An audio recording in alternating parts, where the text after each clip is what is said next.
Hello guys, तो आज के ब्लॉग में आप सभी का स्वागत है और आई होप आप सभी लोग ठीक होंगे। तो आज हम खिलाने वाले हैं वृद्ध आश्रम में खाना, जो वहाँ बुजुर्ग लोग हैं उन्हें खाना खिलाएंगे और आज का मेरा ब्लॉग इसी के ऊपर रहेगा। तो फाइनली नहा धो कर गए तैयार और जो हमें सामग्री लानी थी खाने के लिए हम वो भी लेकर आ गए। सभी सामग्री लेकर हम तैयार हैं। अब सिर्फ हमें जाना है भाई। फाइनली अपना थैला उठाकर चल देते हैं और अपना थैला उठाकर हम चल देते हैं और अभी रास्ते में से टीम को और उठाना है जो कि हमारी हेल्प करेंगे। दोस्ती है मेरे, आप सभी जानते ही होंगे। रख देते हैं अपनी गाड़ी पर। सही से ठीक है, वापस जा रहा हूँ। फाइनली घर से निकल चुके हैं और इस थैले में अभी से मेरे हाथ में दर्द हो गया। आगे से पता नहीं क्या हो। कोई ना, आगे टीम है उसे दे देंगे। चलिए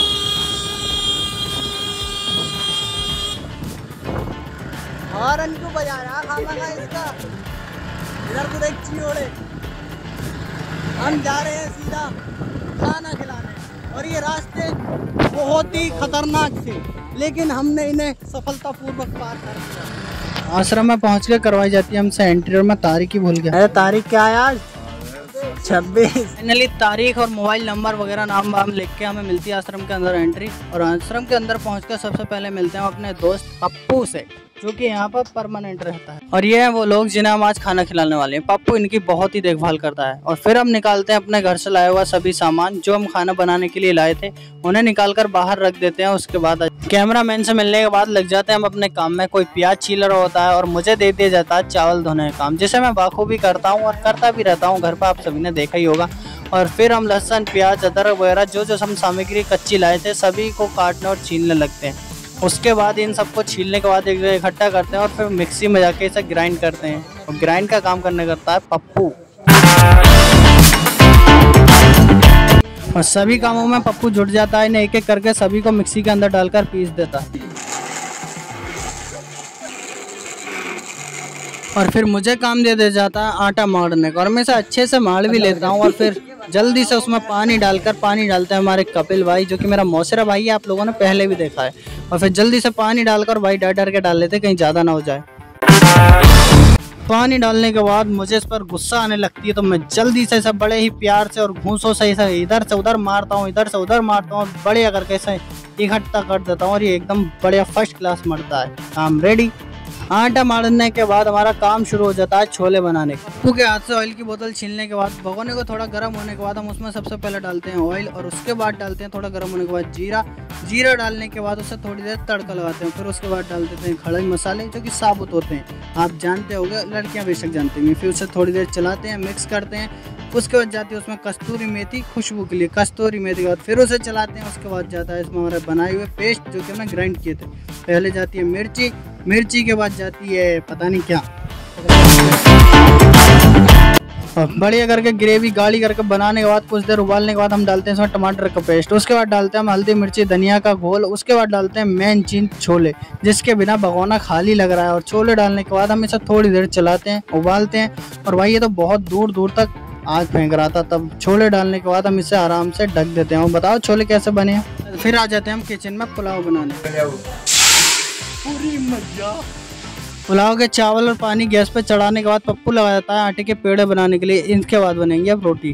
और फिर हम रोटी बनाने का कार्यक्रम शुरू कर देता है, जिसमें कि एक तरफ मैं रोटी बना रहा होता हूँ, मतलब सेक रहा होता हूँ, और एक तरफ पप्पू डाल रहा होता है चावल। अभी तो कपिल है मैदान में, उसके बाद आते हैं थोड़ी देर बाद पप्पू भाई, जो कि टी शर्ट उतार के आए हैं, गर्मी बहुत है ना। फिर रोटी बनाने के बाद हम रोटी पर जल्दी से घी लगा देते हैं और घी लगाने के बाद इन्हें ऐसे ही थोड़ी देर के लिए रख देते हैं।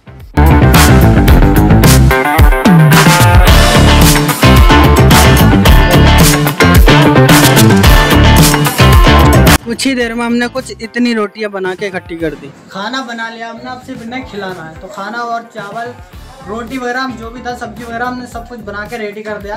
अब सिर्फ भगवान जी को भोग लगाएंगे और बाकी इन्हें खिलाएंगे। ये हमारे मसाले छोले, ये पुलाव राइस, घी रोटी, ये हमारी मिक्स सब्जी। सब खाना हमारा बन के रेडी है। अब सिर्फ बुजुर्गों को खिलाना है। पहले उससे पहले भगवान जी को भोग लगाएंगे। सभी बुजुर्गों को खिलाने से पहले मैं जाता हूँ एक प्लेट में लेकर भगवान जी को भोग लगाने, क्योंकि भाई ये काम बहुत ही ज़रूरी होता है। लगा दिया भगवान जी को, अब सिर्फ इन्हें खाना खिलाना है। और अम्मा घंटी बजा रही है भगवान का। फिर हम अपनी सभी सब्जियां और रोटियां लेकर आ जाते हैं बुजुर्गों के पास, जहां सभी बहुत ही ज़्यादा अनुशासन से बैठे हैं। और फिर इन्हें सभी प्यार भाव से इन्हें सबको परोसते हैं और बढ़िया करके इन्हें खाना खिलाते हैं।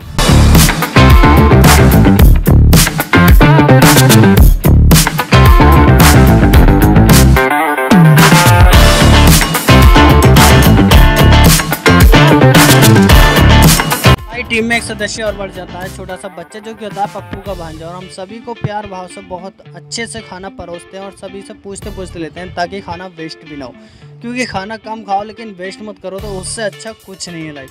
तो हम जल्दी से इन सभी को खाना खिलाते हैं। और भाई ये बहुत ही ज़्यादा प्यार भाव से मांग रहे हैं, जिससे ही बोल रहे हैं बेटा बेटा करके बोल रहे हैं। और एक अम्मा ने तो हमारे साथ बहुत ही काम कराया था, प्याज बर्तन वगैरह सभी धुलवाए थे, प्याज भी कटवाई थी, मतलब जो भी काम था सभी। और एक पूछ रहे थे भैया आप खाना खिलाने आए हो? नहीं, हाँ।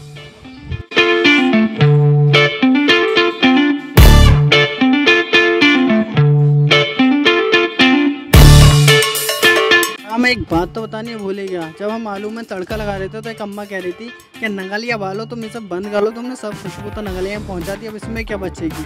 मेरी तो वही हंसी नहीं रुकी। और सच बताओ ना, जैसे कि आजकल की दुनिया है उनके मुताबिक ये लोग बहुत ही ज़्यादा प्रेम और स्नेह से रहते हैं। यहाँ पर सभी एक दूसरे के साथ काम करते हैं, मतलब जो भी काम दिखता है वो करते हैं। इन लोगों के साथ टाइम स्पेंड करके मुझे ज़िंदगी का मतलब समझ में आया है। और हाँ, ये एक मेरा सपना था छोटा सा, जो कि आज मैंने वो भी पूरा कर दिया आप लोगों की मदद के साथ। और मैं वादा करता हूँ अगर आप लोग मुझे इस ऐसे ही सपोर्ट करते रहेंगे तो मैं इससे भी ज़्यादा करूँगा। और यहाँ ये लोग कोई वैसा काम नहीं करते, मतलब जिनकी थालियाँ वगैरह होती हैं सभी साथ में धोते। सभी को खाना खिलाने के बाद बारी आती है हमारी, क्योंकि भाई 1:30 बज गया, भूख तो हमें भी लग रही है। तो फाइनली बुजुर्गों को खाना खिला दिया है और सभी की सेवा कर दी। अब हम खाना खाएंगे फिर यहाँ से निकलेंगे, रवाना होंगे घर के लिए। समय भी शायद 1:30 बज चुका है। और फिर हम सभी मिलकर खाते हैं खाना। जो भी हमारी टीम में थे, जो भी हम लोग आए थे इन्हें खाना खिलाना है, मिलकर खाते हैं खाना। और खाना वाकई स्वादिष्ट बना था। और फिर आते समय लेता हूँ मैं सभी माताओं का आशीर्वाद। खाना सही लगा ना? बहुत बढ़िया बेटा। खाना सही लगा? अम्मा तो कह रही थी कि घी थोड़ा कम डाला करो और सब्जी तो बहुत अच्छी बनाई थी, लेकिन ऐसे बनाया करो तो और बढ़िया बनेगा। खाना बढ़िया।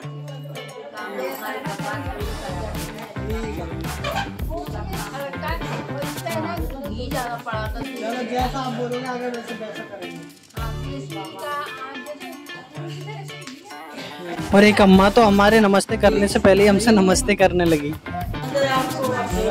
एक अम्मा तो हम सभी को बहू लाने की दुआ दे रही थी, मैंने बोला अम्मा अभी बहू नहीं, पहले आपकी सेवा करनी।